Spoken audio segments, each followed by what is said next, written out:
ओम शांति। 5 दिसंबर 2023 के बाबा के महावाक्य। मीठे बच्चे, कल्याणकारी बाप अभी तुम्हारा ऐसा कल्याण कर देते हैं जो कभी रोना ना पड़े।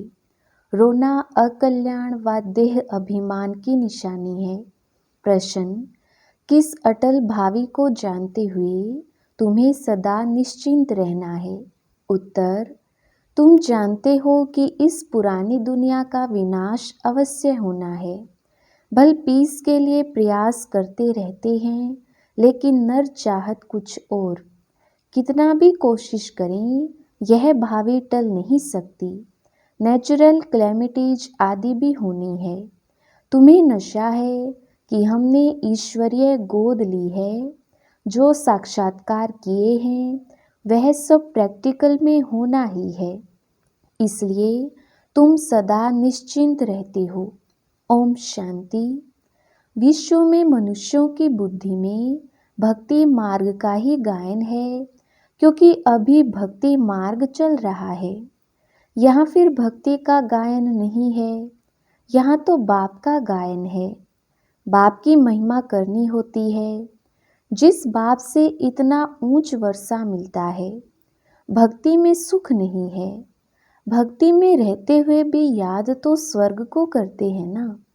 मनुष्य मरते हैं तो कहते हैं स्वर्गवासी हुआ, तो खुश होना चाहिए ना। जबकि स्वर्ग में जन्म लेते तो फिर रोने की तो दरकार नहीं। वास्तव में यह सच्ची बात तो है नहीं कि स्वर्गवासी हुआ, इसलिए रोते रहते हैं। अब इन रोने वालों का कल्याण कैसे हो? रोना दुख की निशानी है। मनुष्य रोते तो है ना।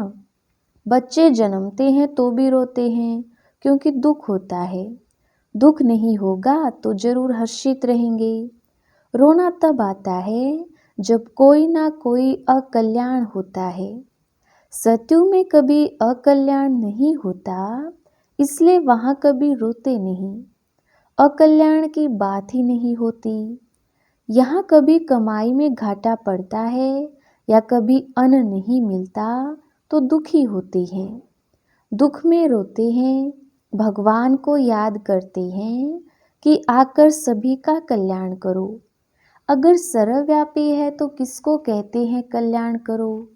परमपिता परमात्मा को सर्वव्यापी मानना बड़े से बड़ी भूल है। बाप है सबका कल्याणकारी, वह एक ही कल्याणकारी है, तो जरूर सबका कल्याण करेंगे। तुम बच्चे जानते हो, परम पिता परमात्मा हमेशा कल्याण ही करते हैं। अब वह परम पिता परमात्मा कब आए जो विश्व का कल्याण करे? विश्व का कल्याण करने वाला और तो कोई है नहीं। बाप को फिर सर्वव्यापी कह देते हैं। कितनी भारी भूल है। अभी बाप अपना परिचय देकर कहते हैं मन मना भव, इसमें ही कल्याण है। सत्युग त्रेता में कोई भी हालत में अकल्याण होता नहीं। त्रेता में भी जबकि राम राज्य है तो वहाँ शेर बकरी इकट्ठे जल पीते हैं। हम राम सीता के राज्य की इतनी स्तुति नहीं करेंगे, क्योंकि 2 कला कम हो जाने से कुछ ना कुछ सुख कम मिलता है। हम तो पसंद करते हैं स्वर्ग जो बाप स्थापन करते हैं। उसमें पूरा वर्षा पाएं तो बहुत अच्छा है। ऊंचते ऊंच बाप से वर्षा ले हम कल्याण करें। हरेक को अपना कल्याण करना है श्रीमत पर।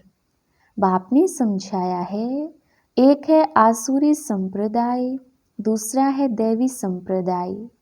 अभी एक तरफ रावण राज्य है, दूसरे तरफ मैं दैवी संप्रदाय स्थापन कर रहा हूँ। ऐसे नहीं कि अभी दैवी संप्रदाय है, आसुरी संप्रदाय को मैं दैवी बना रहा हूँ। कहेंगे दैवी संप्रदाय तो सतयुग में होता है। बाप कहते हैं इस आसुरी संप्रदाय को दैवी संप्रदाय भविष्य के लिए बनाता हूँ। अभी है ब्राह्मण संप्रदाय, दैवी संप्रदाय बन रहा है। गुरु नानक ने भी कहा है, मनुष्य से देवता, परंतु कौन से मनुष्य हैं जिनको देवता बनाएंगे?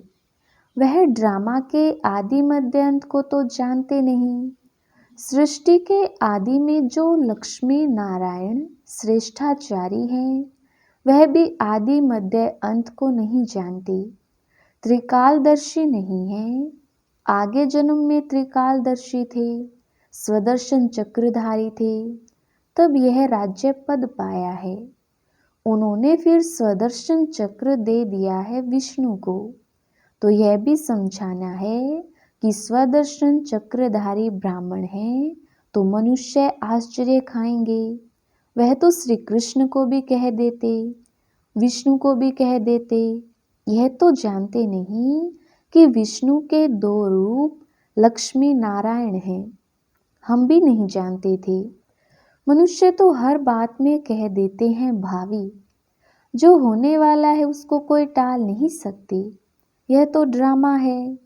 तो पहले पहले बाप का परिचय दें या ड्रामा का राज समझाएं? सो भी जब बाबा की याद हो, पहले पहले बाप का परिचय देना चाहिए।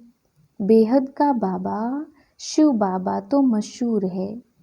रुद्र बाबा भी नहीं कहते, शिव बाबा नामी ग्रामी है। बाप ने समझाया है कि जहाँ तहाँ भगत हैं उन्हों को जाकर समझाओ। अखबार में पढ़ा था, मनुष्य कहते हैं कि हिमालय की इतनी मल्टी मिलियन एज है। अब हिमालय की कोई आयु होती है क्या? यह तो सदैव है ही। हिमालय कभी गुम होता है क्या? यह भारत भी अनादि है। कब रचा गया उसकी एज नहीं निकाल सकते। वैसे हिमालय के लिए भी नहीं कह सकते कि यह कब से है। इस हिमालय पहाड़ की आयु गिनी नहीं जाती। ऐसे थोड़ी कहेंगे कि आकाश की व समुद्र की आयु इतनी है। हिमालय की आयु कहते हैं तो समुद्र की भी बताएं। कुछ भी जानते नहीं। यहाँ तो तुमको बाप से वर्षा पाना है। यह है ईश्वरीय फैमिली। तुम जानते हो बाप का बनने से स्वर्ग के मालिक बनते हैं। एक राजा जनक की बात नहीं। जीवन मुक्ति में अथवा राम राज्य में तो बहुत होंगे ना। सबको जीवन मुक्ति मिली होगी। तुम सेकंड में मुक्ति जीवन मुक्ति पाने के पुरुषार्थी हो। बच्चा बने हो, मम्मा बाबा कहते हो। जीवन मुक्ति तो मिलेगी ना।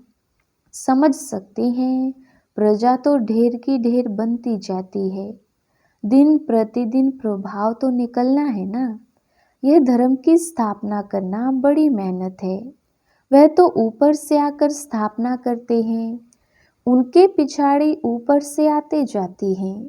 यहाँ तो एक एक को राज्य भाग्य पाने का लायक बनाना पड़ता है। लायक बनाना बाप का काम है। जो मुक्ति जीवन मुक्ति के लायक थे, सबको माया ने ना लायक बना दिया है।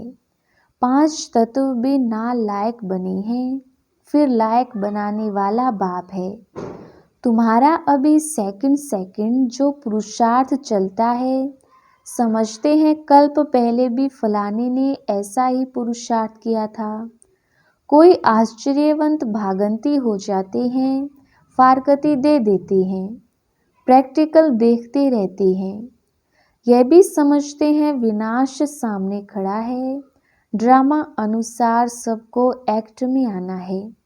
नर चाहत कुछ और, वह चाहते हैं पीस हो, परंतु भावी को तुम बच्चे जानते हो। तुमने साक्षात्कार किया है।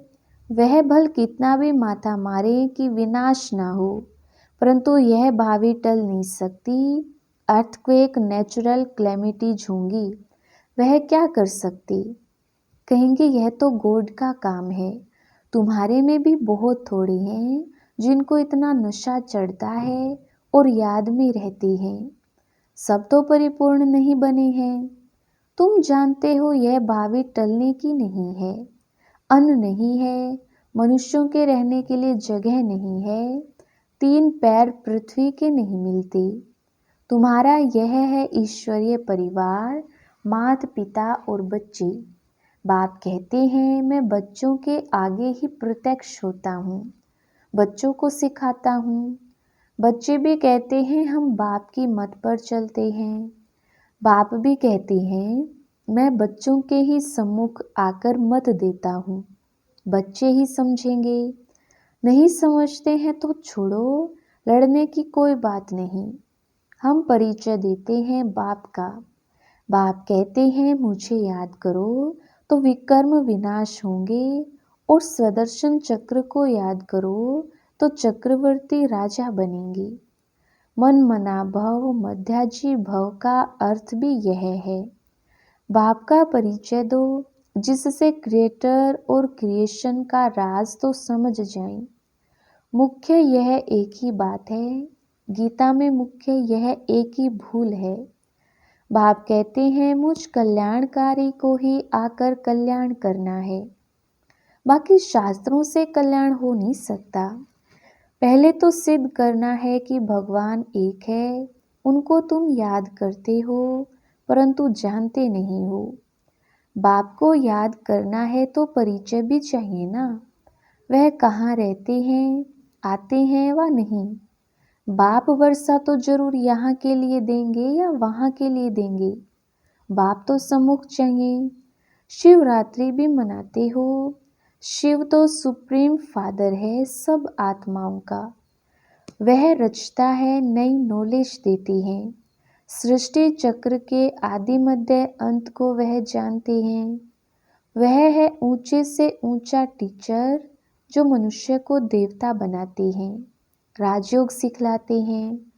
मनुष्य कभी राजयोग सिखला ना सके, हमको भी उसने सिखलाया तब हम सिखलाते हैं।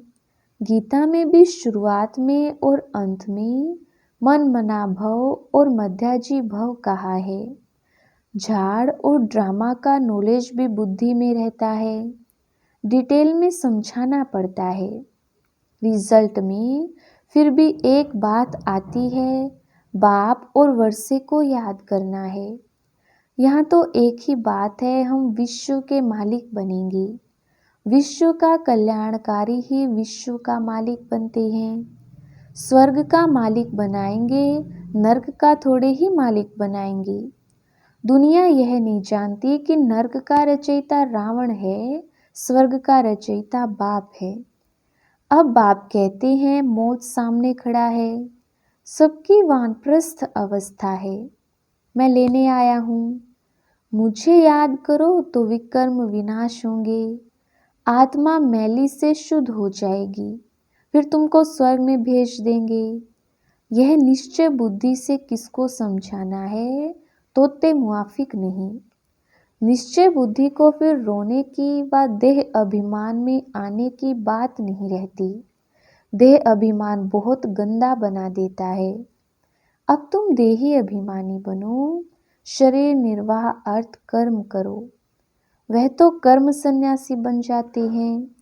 यहाँ तो तुमको गृहस्थ व्यवहार में रहना है, बच्चों को संभालना है। बाप को और चक्र को जानना तो बहुत सहज है। बाप को कितने बच्चे हैं, फिर उनमें कोई सपूत हैं, कोई कपूत हैं। नाम बदनाम करते हैं, काला मुंह कर देते हैं। बाप कहती हैं काला मुंह नहीं करो, बच्चा बन और फिर काला मुंह करते हो, कुल कलंकित बनते हो। इस कामचिता से तुम सावरे बने हो। कामचिता पर थोड़े ही जल मरना है, हल्का नशा भी नहीं होना चाहिए। सन्यासी आदि अपने फॉलोअर्स को ऐसे थोड़ी कहेंगे, वह रियलिटी में नहीं है। बाप तो सबको सच्ची बातें समझाते हैं। बाप कहते हैं मुझे याद करो, तुमने गारंटी की है, बाबा आपकी मत पर चल, हम स्वर्गवासी बनेंगे। बाप कहते हैं बच्चे फिर विषय गटर में गिरने का ख्याल क्यों करते हो। तुम बच्चियां जब ऐसी मुरली चलाओ तो कहेंगे ऐसा ज्ञान तो हमने कभी सुना नहीं। मंदिर के हेड्स को पकड़ना चाहिए, चित्र ले जाना चाहिए। यह त्रिमूर्ति झाड़ दिलवाला के ही चित्र हैं। ऊपर में दैवी झाड़ खड़ा है। बाकी दैवी झाड़ जो पास्ट हो गया वह दिखाते हैं। ऐसी सर्विस कोई करके दिखाए तब बाबा महिमा करे। इसने तो कमाल की है। जैसे बाबा रमेश की महिमा करती हैं। प्रदर्शनी विहंग मार्ग की सर्विस का नमूना अच्छा निकाला है। यहाँ भी प्रदर्शनी करेंगे। चित्र तो बहुत अच्छे हैं। अब देखो दिल्ली में जो रिलीजियस कॉन्फ्रेंस होती है वह भी कहते हैं वननेस हो। उसका तो अर्थ ही नहीं। बाप कहती हैं बाकी है भाई बहन, बाप से वर्षा मिलने की बात है। आपस में मिल शेरखंड कैसे होंगे? यह बातें समझने की है। प्रदर्शनी की वृद्धि के लिए युक्ति रचनी है। जो सर्विस का सबूत नहीं दिखाते उनको तो लज्जा आनी चाहिए। अगर 10 नए और 8-10 मर गए तो इससे फायदा क्या हुआ? अच्छा, मीठे मीठे सिकिलदे बच्चों प्रति माता पिता बाप दादा का याद प्यार और गुड मॉर्निंग। रूहानी बाप की रूहानी बच्चों को नमस्ते। हम रूहानी बच्चों की रूहानी बाप दादा को याद प्यार गुड मॉर्निंग और नमस्ते जी। धारणा के लिए मुख्य सार। पहला पॉइंट, शरीर निर्वाह अर्थ काम करते देही अभिमानी रहने का अभ्यास करना है। किसी भी परिस्थिति में रोना व देह अभिमान में नहीं आना है। दूसरा पॉइंट, श्रीमत पर अपना और दूसरों का कल्याण करना है। सपूत बन बाप का नाम बाला करना है। वरदान, व्यर्थ संकल्पों को समर्थ में परिवर्तित कर सहज योगी बनने वाली समर्थ आत्मा भव। विस्तार, कई बच्चे सोचते हैं कि मेरा पाठ तो इतना दिखाई नहीं देता, योग तो लगता नहीं, अशरीरी होते नहीं। यह है व्यर्थ संकल्प। इन संकल्पों को परिवर्तित कर समर्थ संकल्प करो कि याद तो मेरा स्वधर्म है। मैं ही कल्प कल्प का सहज योगी हूँ। मैं योगी नहीं बनूंगा तो कौन बनेगा? कभी ऐसे नहीं सोचो कि क्या करूं, मेरा शरीर तो चल नहीं सकता, यह पुराना शरीर तो बेकार है। नहीं, वाह वाह के संकल्प करो, कमाल गाओ इस अंतिम जन्म के शरीर की, तो समर्थी आ जाएगी। स्लोगन, शुभ भावनाओं की शक्ति दूसरों की व्यर्थ भावनाओं को भी परिवर्तन कर सकती है। अच्छा, ओम शांति।